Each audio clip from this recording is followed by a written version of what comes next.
This show is sponsored by idealworkspace.com, which promotes a healthier way of working through their adjustable standing desk. Check out their latest smart adjustable standing desk at altizen.com, ALTIZEN.com. Welcome to Analyze Asia, the podcast dedicated to dissect the pulse of business, technology, and media in Asia. In this episode, I speak to Gary Vaynerchuk, chairman of VaynerX and CEO of Vayner Media, on a variety of subjects. We discuss the major themes of entrepreneurship, family business, branding, media, and his first impressions on Asia. Hi, Gary. How are you? I'm good. Thanks for having me. Thanks for having me too. And we are sitting in Property Guru's office in Singapore, and I'm talking to Gary Vaynerchuk, CEO of Vayner Media and a very well-known media influencer in the United States, who I'm a fan of because I read a couple of his books, Crush It, Ask Gary V, Jab, Jab, Jab, Right Hook, and The Thank You Economy, and of course, listening to your podcast as well. Thank you very much. And plus your new sneakers, right? Yes, I have some new sneakers coming out. Thank you, my friend. Yeah, since you're out here in Asia, yes. I wanted to ask you, can you briefly introduce yourself to my audience who may not be familiar with what you have done in the US market? Yes, of course. Hey, everybody. I'm sure this is the first time you're, one of the first times, if not the first time you're getting exposed to me. So first of all, thank you for your attention. Thank you for supporting my friend's podcast here. You know, I was born in communist Soviet Russia, Soviet Union. I moved to the US in the late 70s. We were very poor. We were just happy to get out of that regime. Lived in a studio apartment with 8 family members in Queens, New York. So very humble beginnings. Much like a lot of American immigrants, my dad became a merchant, stock boy in a liquor store in the U.S. And in the early to mid 80s, he purchased a small liquor store in Springfield, New Jersey. So much like a lot of immigrants, he saved every dollar the first 7 or 8 years. We lived very humbly, save, buy a small business. That's what he did. I was a very entrepreneurial kid. Lemonade stands is a big thing in America. I would sell that. Baseball cards, sports memorabilia. I was very big on that. And then when I was 14, 15, I got dragged into my dad's liquor store. Fell in love with wine collecting and decided to launch one of the first e-commerce wine businesses back in 1997. Built my dad's business from a $3 million a year revenue business to a $60 million a year revenue business on the back of email, Google AdWords, and then ultimately YouTube when it first came out. YouTube sells for $2 billion. I read an article about Ron Conway, angel investor. I decide to become one. I invest in Facebook, Twitter, and Tumblr in 2007 and 2008, changes the course of my career. I want to buy the New York Jets, an American football team. The way I think I can do that is by buying businesses, brands specifically, and refurbishing them. So I decided 7 years ago to start a company called Vayner Media with my brother AJ, which is now a holding company, VaynerX, where I also own PureWow, a women's publishing company. But we're an 800-person digital agency buying media, creating content, and distributing it across the social and digital web, Facebook, Twitter, but also I synthesize myself for all of you in one way. I think that I day trade attention. And so what I mean by that is I'm obsessed with the notion of all of us who are listening right now want to achieve something, whether we want to sell something, whether we want to run for government, whether we want somebody to know about our daughter's music skills. And the way you do that is by getting somebody's attention and then telling them something. I am fascinated by podcasts, by Facebook ads, by KOLs, by all the different things happening in the world in all the regions. And I think some things are very overpriced, direct mail, billboards, television commercials, and I think some things are underpriced, aforementioned KOLs. So that's what I do. And along the way, I've built my brand quite a bit. I've written 4 New York Times bestselling books, and I give keynote speeches all over the world, including one here today in Singapore. I thought it was very interesting that you mentioned KOL because key opinion leader is a term that's used in China. So your understanding of China is probably pretty interesting. Yeah, I mean, look, as you know, and now to update all of you, I've been very thoughtful of entering the Asian market, mainland China. We were talking earlier, I, like many Americans, do think of it as mainland China. Then I put Japan and Korea into a bucket, and then I think about the rest. But I'm very aware of Singapore, Malaysia, Jakarta, things like that. I think about it thoughtfully. I pride myself in being open-minded and thoughtful. I think American businessmen and women tend to be closed-minded. We're very insular. It's something people don't understand about Americans. So I've been very thoughtful over the last 4 or 5 years, paying close attention. I was an angel investor in Path. So obviously I knew a lot of what was going on here. And again, I think that there's so much real purebred entrepreneurial spirit in the overall Asian market that I've been watching from afar. Earlier this year, I took my first trip to Hong Kong. Now I'm here in Singapore. VaynerMedia has real ambition to open an office here. I have ambition to be in mainland China twice next year, Japan, Korea, Malaysia. So yes, I do have an understanding. And there's obviously many things that the mainland China companies are further ahead than the U.S. markets.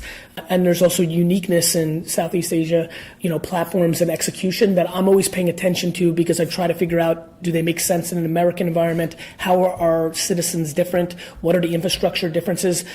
But yeah, I really want to win. And I think you can't win in the next 40 years without being thoughtful in every part of the world, including Africa and South America and things of that nature. I have enjoyed your books because you always thought about social media as a way to grab attention and Yes. the way you think about how to get customers to come towards you. A very customer-centric Yes. viewpoint. So I only have two questions before Please. we move to the rest of the more interesting stuff. Can you share about how you think of social media that has evolved from the past to today, and what are your favorite social media tools? So I think the only thing that's evolved, and if you read Crush It, which I wrote in 2008, came out in 2009, and I'm as big a buyer of this revolution as anybody, and I'm glad I put it on paper, right? So I think the only thing that's really changed is nobody doubts it anymore. This is changing governments and society and propaganda in a way that now it's, I laugh when I have business meetings where people literally spend the first 20 minutes talking about Russia invading America through its Facebooks and this, and then all of a sudden we get to marketing and they tell me Facebook's not that big, they should still do television. I'm like, wait a minute, what about the first 20 minutes when you said our entire government's being overthrown by social media? But now to sell your blouses or your soda, it's not important. So I think the only thing that's changed is people's acceptance of it and its scale.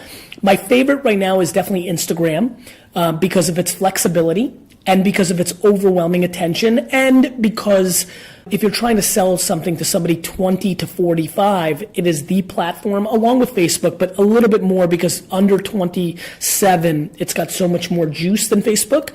And that is, obviously in all the markets that Instagram is, and some of the people listening here, it has not penetrated that market, but that is my favorite right now.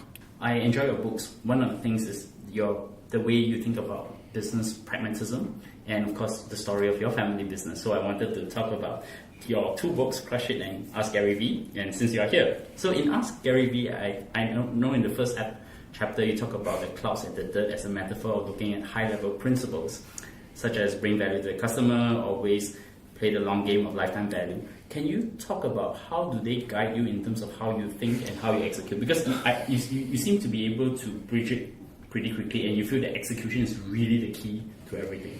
So it's super interesting. I'm really enjoying. This is such a great way to start my trip. I just want everybody to know I'm about to pay your host here a huge compliment. We don't know each other, but I have a funny feeling we're going to know each other for a very long time. I meet a lot of people. I have the film, so if any of you guys, maybe we'll send it to you and you can use it for another podcast. You said something now in your question. I'm listening to the way you're asking questions, and then obviously I have the benefit of the last hour and realizing how thoughtful you are. Something that I'm becoming more in tune with is I'm the most consumer-centric thing that I know of. Other people, other businesses.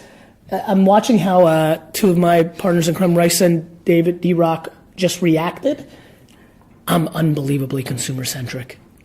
So clouds and dirt. My thesis is if you care more about the end consumer than you care about your own self, you will win.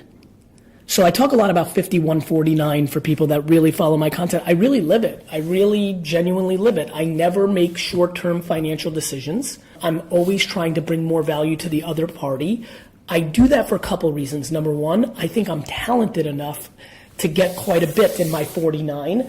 I also think it's unbelievable leverage. I also think it's a nice legacy. I think it's nice to do. I think it's a nice legacy to have. And I do that with my interpersonal relationships, and I definitely do that with my businesses. So my principles guide everything. You're right, execution's everything. And I think what's interesting about the clouds and dirt metaphor is it helps people paint a picture of what I'm most worried about, which is I believe 99% of people listening to this podcast spend an ungodly amount of time in the middle. I'll give you an example of something in the middle. Process. process is held on such a pedestal in modern business society, and I find that to be in the middle. I understand its value, but I do feel that if you push hard on the clouds, your religion, and you push hard on the dirt, the actual doing, that the process gets commoditized and you go faster. And so, yes, I have principles of bringing more value, the lifetime value, attention, arbitrage, as I mentioned earlier, and then, I'm never too fancy to do. I mean, I will be honest with you. I think even this 30 minutes is a good example of that. I didn't over ask Rice. I have no clue how many people listen to your podcast. I'm never in a place where I think I'm too fancy to do the work. I take a lot of pride that I'm a practitioner. I understand Facebook and Snapchat and Instagram, these platforms, better than most because I use them multiple times every day, 365 days a year. I think it's a huge competitive advantage. And I think that, obviously you mentioned earlier HBS and Harvard. I think the thing that I've learned as not a good student and as an executor, now that I'm 41 on the verge of being 42 years old, is, man, a lot of things break down between theory and execution. And I'm absolutely obsessed with execution, and I do think that theory at a lot of times sits in the middle. I think you have to push yourself to the clouds, to a bigger calling, and I think there's no better calling than the end consumer if you're building a consumer product. There's a lot of startups out there dreaming about becoming unicorns, and you have been an investor of unicorns. But I also understand you have a very different perspective to business because I've heard a couple of interviews, particularly the recent one on Recode. So can you share a little bit about your philosophies, particularly in becoming sustainable, focusing on top-line revenue and optimizing for profit? Yeah, I think it's a great question, and we got to speak to it a little bit before as well.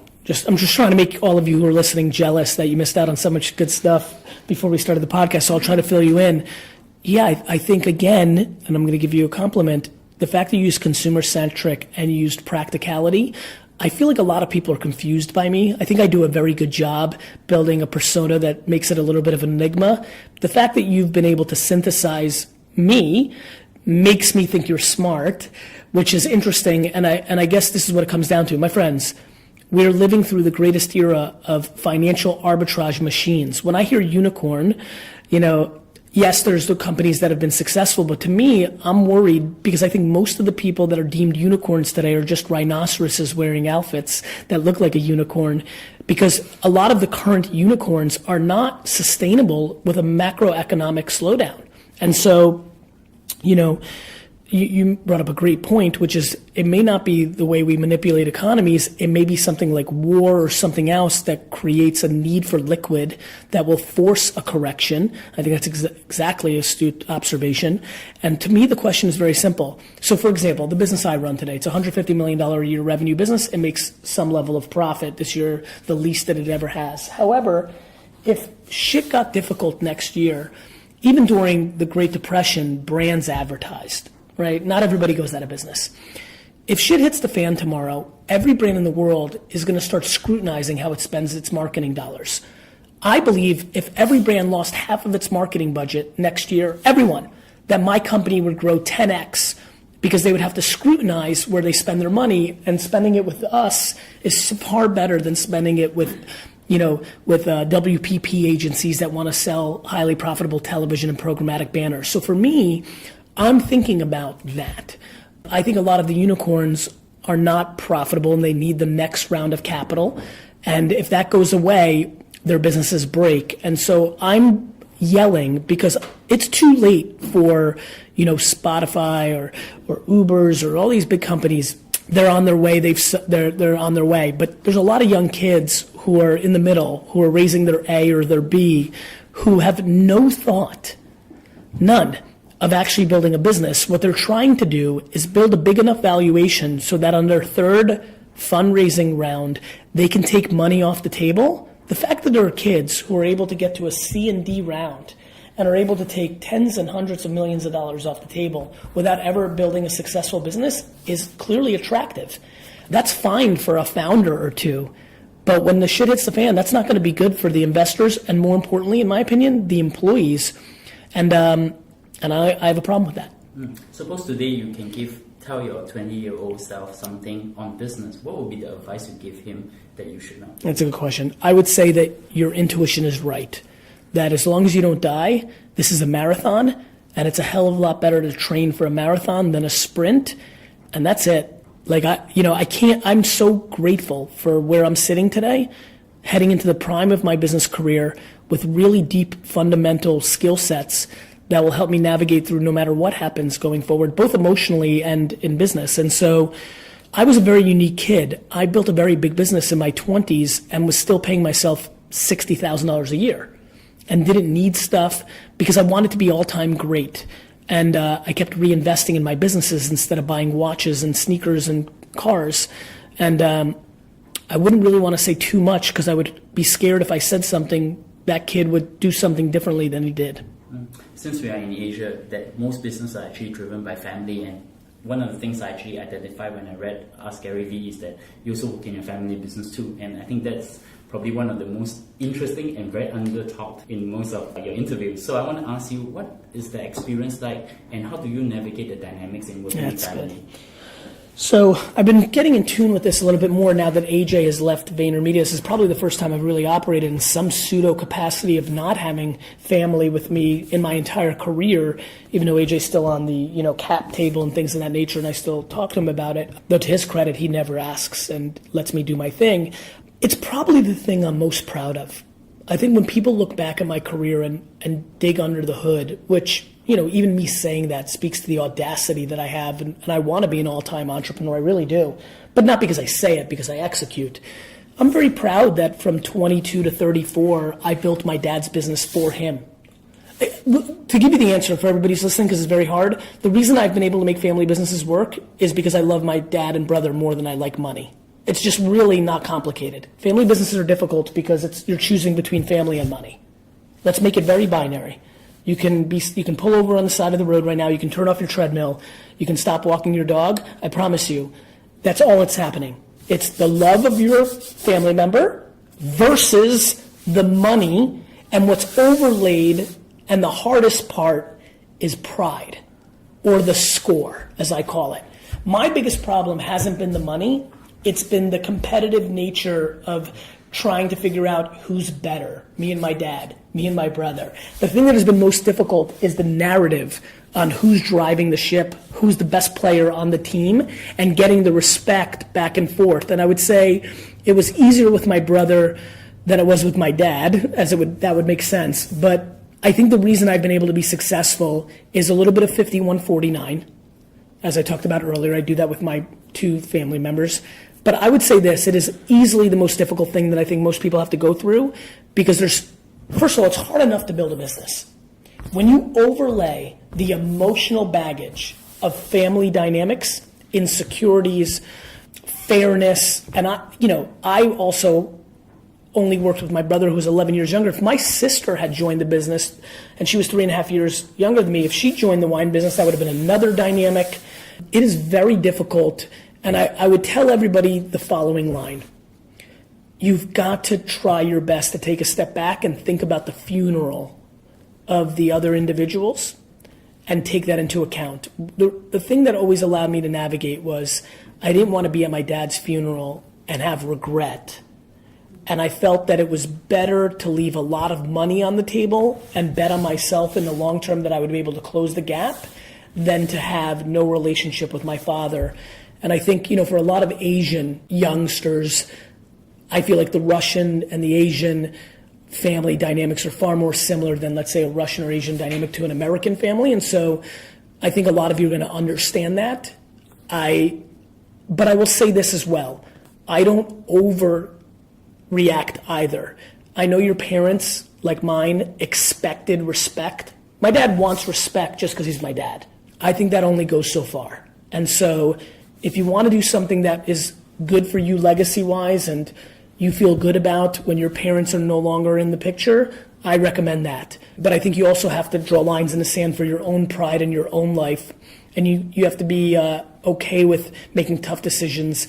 And so I have a lot of empathy on this subject matter. So I want to come to VaynerMedia because Yes. You're coming to Asia with VaynerMedia. Yes. What inspired you to start VaynerMedia, and what is the mission and vision of your company? I want to build the greatest marketing machine of all time. I call it the Death Star of marketing. It's why I created a holding company, and why you'll hear me start saying VaynerX more than VaynerMedia, because VaynerMedia is the agency part, but I'm going to be building out the publishing part with VaynerX. The vision was very simple. I thought I was a unique, once-in-a-generation marketer. I know how ridiculous of a statement that is, but I needed to prove it to myself whether I was right or not. And I thought the best way to do that was to build an infrastructure and a company around my skill set. And then what I wanted to do was buy brands and run it through them. The Asian aspect of our expansion, and very much this trip is a little bit about getting acclimated to Singapore with an ambition to open an office here, is I just couldn't imagine, very tough to have world domination and not have a play in Asia. So as I see the next 30 or 40 years working out in my career, I was invigorated with my trip to Hong Kong recently, and I'm so excited about this trip. This is the beginning of a 2-day trip. There's just clearly a different energy in entrepreneurship and business that is a little bit more in tune with me. There's a reason why I think I can only live in New York, and this is a ridiculous thing to say, and even at times New York feels a little slow to me. So I'm looking for that energy, that drug of high intensity, high pressure, winner attitude, and I feel like Asia, intuitively I felt it, and it's been confirmed, and I'm excited to see how I feel in 48 hours, but I'm excited about it. I know some of your customers because I went to the website. I know Budweiser, Unilever, Toyota, your major customers, but specifically in US or Asia, globally, who are your customers? Yeah, so we have Fortune 500 companies, Johnson & Johnson, global Fortune 500 companies, Johnson & Johnson's and Chase and Budweiser ABI and Unilever, and on and on and on. And so Turner Broadcasting, a lot of the TV clients out there in the US, GE, these are major companies with offices all around the world. And a lot of our expansion is to do with a little bit of the pressure I feel that we have to become more global or we'll become too one-dimensional. For a lot of these companies, as you can imagine, America is a huge market, but every day becomes less of the percentage of their overall business. And so we work with very big brands. We've built a division called Vayner Beta. We've built a division called Vayner Talent. So we want to work with smaller businesses because I don't want to lose those roots. But when we come to Asia, it will be focused first on the Fortune 1000. And then, call it 2022, 2023, I can start thinking about how to service small and medium-sized businesses in the region. And the business problems that your company is trying to solve for the customers, what are they? Every company in the world is overspending on marketing. Every one of them. That's a good mission statement. And so I just want to be historically correct that I'm right about that statement. I know I am. And I think in hindsight, I'll win a lot of points in history. So we are trying to get our brands to reallocate their dollars, and every market is different. And so the way a Johnson & Johnson or a Unilever or a Budweiser or Chase or Toyota markets in America is going to be different than the way they market in Malaysia or in South Korea. And I want to be great at telling them what to do with their money and then produce the pictures, videos, and written words that help them achieve their business goals. Cool. So you just launched a pair of sneakers. Yes. What's that about? So this is a super fun thing, for everybody who's in their early 40s like I am, especially if you had the luxury of growing up in America.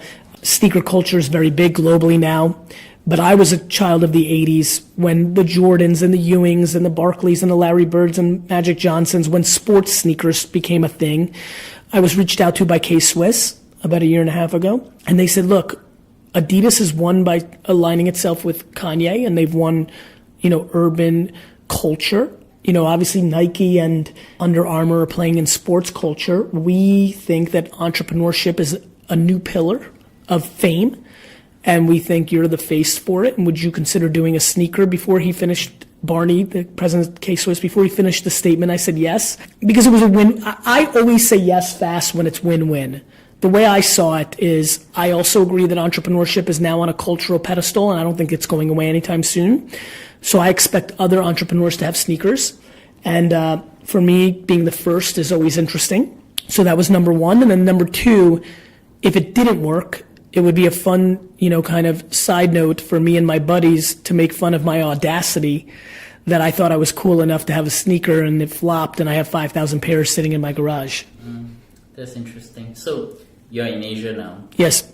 I mean, I definitely get the motivation why you came from the US to Asia. Yes. Since you are in Singapore and you've also been to Hong Kong, what Yes. are your first impressions of Asia with these two cities? So my biggest impression, and I've spent a lot of time also watching from afar, and when I say watching afar, signing into WeChats and Q and all these things, and so it's just a different level of rawness that I appreciate. And I hate when Americans or Europeans speak to, oh, the ethics are not as good. It's all loser talk. They're coming up with excuses. I think there's a level of ambition, a level of perseverance, and a level of can-do attitude that is intoxicating for real entrepreneurs. And so that is my first impression, that people are hungry. Now look, I think China is an incredibly intriguing cloud, and I don't use cloud as a bad thing, but it is a thing that I think, the Asian market always thinks about what are they up to. It's a thing. And, I think that's intriguing. So I think it's a little early for me to make a thoughtful statement. I bought cryptocurrency in 2013 and 14, and I'm still not on the record on my thoughts on it. So it's tough for me to think about making my official Asian POV, but the people have been so disproportionately interesting to me. It's the ambition. The ambition's real. I totally agree. So it comes to the closing. So I want to ask you two things. One is, can you recommend something that has profound influence in your life in the form of a book, podcast, or media? So this is a tough question for me. I'm a very unique guy. The answer is sure, but it's going to be a uniquely interesting answer, which is my audience. So, for example, I just connected from Hong Kong to Singapore. 4-hour flight. I slept, so even though it was nighttime and I was trying to get tired, what did I do? The guy next to me is watching a movie. Other people are doing all sorts of different things on their electronic devices. I spent 4 straight hours reading comments from people on my content. So I think the reason that I'm a good culture, consumer-centric strategist is because I probably spend more time reading comments than anybody I've ever heard of.